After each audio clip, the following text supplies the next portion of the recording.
제가 여기 계신 분들에게 제가 이 건강한 가정이라는 것을 작은 곳에부터 시작을 해서 더 많은 사람들이 건강한 가정을 이루기를 바라는 마음에서 제가 이 자리에 서게 됐습니다. 저는 저의 가정은 제가 9살 때 부모님이 갑자기 다 없어져 버렸어요. 저희 아버지는 다른 여자를 만나서 저 멀리 어딘가가 땅을 사가지고 가수원이지 뭘 운영하고 있었고요. 저희 엄마는 어느 날 갑자기 아침에 도망을 가버렸어요. 더 이상 여기서 살 수가 없다고. 그래서 저는 갑자기 고아가 돼버린 거예요. 그래서 그날 아침에 학교를 갔더니 친구가 저보고 이래요. 야, 너희 엄마 도망갔다며? 막 남자아이들이 제 옆에 둘러서가지고 저를 막 놀리는 거예요. 그래서 제가 한 2, 3년 전에 그 남자한테 전화해서 말하고 싶었어요. 야, 너희 사촌 누나가 우리 아빠를 뺏어가서 우리 엄마가 도망간 거야. 이 말을 하고 싶은데 말을 할 수가 없는 거예요. 너무 그게 가슴에 맺혀가지고요. 그래서 저는 이제 나이가 한 20살이 넘고 시간이 흐르면서 저는 아빠를 무시했더라고요. 그냥 한마디로 아빠를 그냥 무시해버렸어요. 너는 인간이 아니야. 그리고 아빠는 무시했고요. 저희 엄마는 내 삶이 너무 고통스러워서 진짜 엄마를 만나면 그냥 죽이고 싶었어요. 근데 만날 수가 없는 거예요. 엄마를 죽이고 싶은데. 그러다 세월이 흘러서 엄마를 잊어버렸어요. 그리고 또 저희 할머니는, 저를 키워주는 저희 할머니는 맨날 저한테 욕을 하고 때리고 구박하고, 그 집이라는 가정이라는 울타리가 저한테는 가정이 아니었어요. 집이 아니었어요. 그냥 나가면 행복하고 집에 들어오면 기분이 나빴어요. 그냥 가정이란 자체가 기분이 나쁜 곳이었어요. 근데 저에게 한 가지 희망은 저 어딘가가 우리 엄마 아빠가 살아있다는 거. 또 하나는 성인이 돼가지고 어느 날 좋은 남자를 만나면 행복하게 살 수 있을 거야. 그게 저한테 희망이었더라고요. 나를 행복하게 해줄 남자가 있을 거다. 그리고 이제 살다가 어느 날 제가 이제 성인이 돼서 또 저 어떤 남자를 알게 됐어요. 근데 그 남자도 나중에 알고 보니까 부모님이 너무 잘나다 보니까 이 남자는 그 옛날에 그 와서 아기를 키워주는 할머니는 정말 무식한 사람이었어요. 이 남자는 그 무식한 남자에서, 무식한 그 할머니한테서 자란 남자인 거예요. 그냥 겉만 보기에는 그 남자가 너무 좋은 부모를 만나서 잘 살았을 것이고 잘 배웠을 거라고 그것만 믿었어요. 그리고 저희는 이제 어느 날 같이 이제 결혼을 해서 한 가정을 이루게 되었어요. 근데 이 남자가 저한테 한 번도 상의한 적이 없어요. 자기에 대해서 얘기한 적이 없어요. 제가 그림으로 본 게 다예요.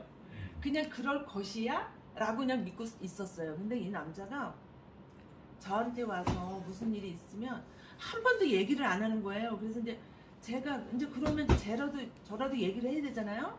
그래서 제가 남자한테 이제 얘기를 해요. 남편한테. 자기야, 이거는 이렇게 해서 이렇게 했으면 좋겠어. 그러면 아, 그래, 알았어. 대답은 하고 저녁에 오면 그 대답이 노로 들어와요. 항상 오케이가 된 적이 하나도 없어요. 늘 노야. 그래서 아니, 이 남자는 왜 노지? 라고 알고 보니까 나랑 상의하는 게 아니라 자기 엄마랑 가서 상의를 하는 거예요. 우리의 가정 울타리를 저랑 함께 의논을 해서 이 가정을 이끌어가는 게 아니라 저가 나온 얘기는 자기 부모한테 가서 얘기를 해서 부모한테 노라는 대답을 듣고 와서 저한테 무조건 노예요. 그래서 처음에는 이게 뭐 그래? 처음에 한두 번은 넘어갔어요. 엄마 그런 거보다. 그리고 내 말이 잘못됐나? 그러면서 그냥 넘어갔어요. 근데 어느 날 제가 알게 됐어요. 내가 하는 말은 저 남자한테 통하질 않는구나. 그러면 내가 더 이상 이 남자한테 말할 필요가 없네? 그러면서 저는 이제 나중에 이렇게 생각했어요. 그래, 시어머님이 큰 마누라고 내가 작은 마누라다. 그렇게 생각하면서 얘기할 필요가 없다. 그러면 나는 나대로 살자. 그러면서 시작한 게 술을 마시기 시작했어요. 술에 의존을 해야 되니까. 그래. 아유, 우리는 가짜 부부야. 아니, 자기 여기 앉아, 쏘있는 부부끼리 앉아서 얘기합시다. 그러면서 앉아가지고 맥주를 따라놓고 마시면서 얘기해요. 우리는 남들이 보기엔 부부야. 근데 우리는 진짜 부부가 아니고 가짜 부부야. 그러면서 술을 마시는 거야. 근데 처음 남편이 아이 뭔 소리야? 그래서 같이 마시는 거예요. 근데 제가 계속 가짜 부부, 쏘인드 부부를 너무 많이 하니까 이제 이 남자가 짜증이 나니까 나중에 이제 술을 거부하더라고요. 아니 그래서 그러거나 말거나 나는 또 내가 행복해야 되니까 살 수 있으니까 견딜 수가 있으니까 아니, 바깥에 가서 그냥 돌아다녔어요. 그냥 딸내미 데리고 바깥에 나가가지고 키즈 카페 가서 하루 종일 있다 오고 그 남자가 밥을 먹거나 말거나 관심을 안 뒀어요. 근데 나보고 한번 묻더라고요. 아니 왜 그러고 다니느냐고. 그래서 아니 내가 당신한테 무슨 얘기를 하면 얘기가 통하지도 않고 한 울타리 안에서 뭔가가 같이 소통이 돼서 이 가정을 이루어가야 되는데 나를 사람 취급을 안 하고 자기 엄마하고만 얘기하는데 내가 이 자리에 있을 이유가 뭐 있어? 당신하고 같이 밥 먹을 이유도 없어. 그냥 우리는 각자 살고 저녁에 만나면 되는 거야. 저녁에 만나서 살아있구나 이것만 확인하고 자면 돼. 제가 그랬어요. 근데 그게 시간이 한참 흐르고 난 뒤에 저도 남편을 무시하더라고요. 그래서 내가 왜 이러지? 왜 우리 어머님도 내가 왜 이렇게 무시하고 내 멋대로 살고 있지? 나중에 알게 됐어요. 저도 문제가 있고 그 남자도 문제가 있다는 거야. 저는 내 가정에서 내 남편을, 내 아버지를 무시했고 내 엄마를 원망했기 때문에 어느 누구도 존경하는 사람이 없더라고요. 존중하는 사람이. 우리는 가정을 이루었으면 부부가 같이 하나를 보고 똑같을 수는 없어요. 근데 그 중에서 세네 개는 같은 것을 바라보고 같이 의논을 해서 그 길을 어떻게 가면 좋을까. 나 혼자만의 가지고 있는 생각이 다 답이 아니에요. 우리는 다양한 사람들의 생각도 답이라는 거예요. 그거를 가지고 응축을 해서 아 그래 자기는 그렇게 생각해? 나는 이렇게 생각해. 아 우리 딸은 그렇게 생각하니? 아 너의 의견은 그러면 우리 여기서 제일 좋은 게 어느 건지 의견을 간추려 보자. 그래서 그 간추린 의견을 가지고 가족이 함께 그거를 바라보고 가야지 정상 가정이더라고요. 저는 이제 그걸 알게 된 거예요. 그래서 제가 남편한테 얘기를 했어요. 내가 당신을 지금까지 존중하지 못한 이유는 내가 내 아버지를 존중하지 않았기 때문에 당신도 내가 무시하며 살았다. 이건 내 잘못이다. 그러면서 제가 얘기를 했어요. 그리고 우리가 은지를 태어나게 했는데 이 아이를 또 다른 가정을 만들었을 때 그 아이가 행복하게 살 수 있게 만들어주는 것은 내가 먼저 바뀌어야 된다. 당신이랑 나랑 바뀌어서 건강한 가정을 먼저 만든 다음에 얘를 잘 키워서 바깥으로 보내야 그 아이도 내가 보고 배운 그 자리를 그대로 가서 가정을 만들 수가 있다. 그러니까 당신이 나랑 정신을 차리자. 당신만 정신 차리면 돼.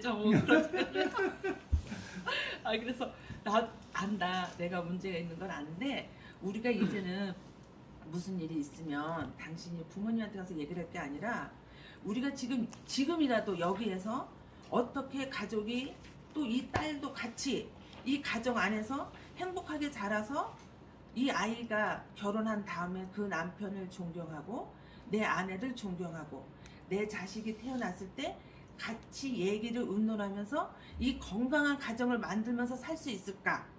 그거를 준비합시다. 그랬더니 제 남편 조금은 알아듣더라고요.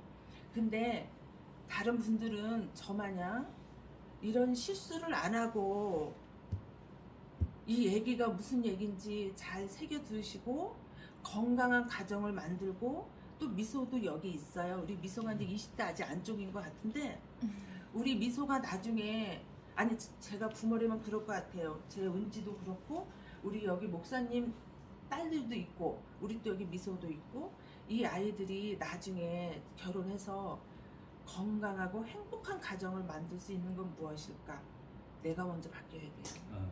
아빠가 먼저 바뀌고 엄마가 바뀌어야 돼요. 그리고 무슨 일이 있을 때 쉽게 말해서 집에 그릇을 사더라도 그냥 사는 게 아니고 엄마 여보 내가 오늘 신세계 백화점에 가보니까 그릇이 너무 이쁜 게 있더라. 그래서 내가 사진을 찍어 왔어. 근데 이게 그릇이 30만 원이래. 근데 자기야 내가 이번에 이거 30만 원 쓰려고 하니까 돈이 좀 부족하다? 그럼 남편이 거기서 또 무슨 말씀이 있을 거야. "헉, 그래? 그게 당신이 사고 싶은 게 이거야? 아, 이거 지금 그렇게 필요하진 않은 것 같은데?" 이러면 "아니, 나는 꼭 필요해." 이러면 "그럼 자기야, 내가 2달 후에는 이 돈이 마련이 될 것 같아. 우리 그때 가서 이거를 구입하면 안 될까?" 그러면 "아, 그래요 여보? 알았어요. 그럼 내가 2달 정도 기다릴 수 있어요." 해서 기다려서 그때 가서 이 그릇을 사갖고 왔을 때 우리 가족이 하나가 화합이 됐으니까 이걸 사갖고 왔을 때 이 그릇이 기분이 얼마나 좋겠어요. 근데 이 아내가 나 혼자 좋다고 와서 덜렁 사다가 딱 놨어요. 그럼 남편이 봤을 땐 이게 나한테 아무 의미가 없는 거예요. 나 혼자만 행복한 거지 다른 사람은 행복하지가 않은 거예요. 근데 우리가 하나의 주제를 놓고 가족이 함께 요거에 대해서 초점을 맞춰서 얘기를 나누고 그리고 가서 기쁜 마음으로 사갖고 왔을 때는 그 그릇에 밥을 떠서 먹고 국을 떠서 먹고 그랬을 때 가족이 다 같이 행복한 거예요. 저는 우리 주변 분들 그리고 여기 계신 분들이 건강한 가족이라는 거를 명심하시고 내 아이가 또 다른 행복을 원하신다면 지금 내가 바뀌어서 무슨 주제가 하나 있을 때 가족이 함께 소통하고 상의해서 결론을 내렸으면 좋겠어요. 그러면 모두가 행복할 수 있습니다. 저는 제 짧은 생각으로 이게 행복하고 건강한 가정이라는 생각을 하고 하나님 앞에서 간증을 했습니다. 감사합니다. 제 얘기 들어주셔서 감사합니다. 말을 너무나 잘하죠. 그렇죠? 이 자리에 오면 참 신기한 게 생각나게 해주죠.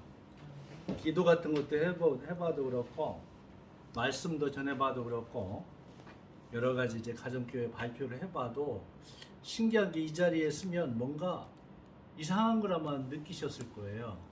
뭔가 갑자기 나는 전혀 준비가 안 된 것 같은데 그냥 생각이 나는 거예요. 그냥 그래서 그걸 그냥 전하는